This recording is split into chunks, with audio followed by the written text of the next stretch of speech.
Bonjour à tous, Patrick Tremblay pour l'équipe d'RPMweb.ca. Aujourd'hui, j'ai l'occasion de me trouver du côté de l'IIHS aux États-Unis pour vous présenter quelque chose de bien spécial.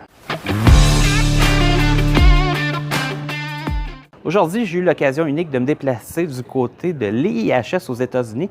C'est l'endroit où on effectue des tests de collision des véhicules afin de vérifier quels qui sont les plus sécuritaires sur le marché. D'ailleurs, dans cet ordre d'idée, on a souvent une fausse croyance disant que les véhicules de l'ancien temps, d'il y a plusieurs années, étaient plus sécuritaires que les véhicules plus récents. Pour démontrer le contraire, l'IIHS, en 2009, a réalisé un test de collision entre deux véhicules GM. On a pris une Chevrolet Bel Air de 1959 et on l'a opposée à une Chevrolet Malibu 2009. Et comme on peut le voir ici, vraiment, la structure de la Chevrolet Bel Air 1959, c'est complètement déformé à l'avant. On voit que le conducteur a subi beaucoup de blessures s'il y aurait eu quelqu'un à bord dans le véhicule, avec la structure qui s'est vraiment déformée, la planche de bord qui est complètement venue se reculer sur le chauffeur avec le volant. Contrairement à ici, avec la Chevrolet Malibu, que là, on a une structure à bord de l'habitat qui est vraiment restée intacte. Même le pare-brise est demeuré en place, contrairement à l'autre modèle. Et je vous montre un second exemple qui illustre les propos que je dis aujourd'hui.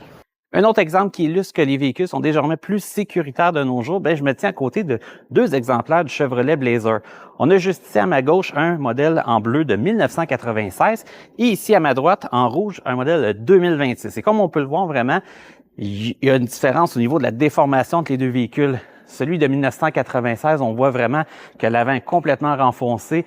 La planche de bord a reculé complètement sur le conducteur. Le pare-brise est plus reculé. Le toit aussi est vraiment plus, on va dire, déformé. Tandis que quand on regarde avec le modèle 2026, oui, bien évidemment, le véhicule aussi est déformé, mais nettement moins. On voit que la structure du pare-brise est restée assez intacte, mis à part que le pare-brise, oui, a craqué. Même chose pour le toit est demeuré en place. Donc, ça illustre vraiment que malgré le fait que certains disent que les anciens véhicules, il y a plusieurs années, étaient plus sécuritaires et plus solides, on a l'exemple ici aujourd'hui que plutôt les nouveaux véhicules sont plus sécuritaires pour les occupants à bord des véhicules. Pour tous les détails concernant ma journée aujourd'hui, qui illustre différentes facettes de l'IIHS, ainsi que quelques détails de plus concernant le test de collision avec le Mazda CX-5 2026, à un seul endroit, vous pourrez retrouver le tout. C'est sur le rpmweb.ca.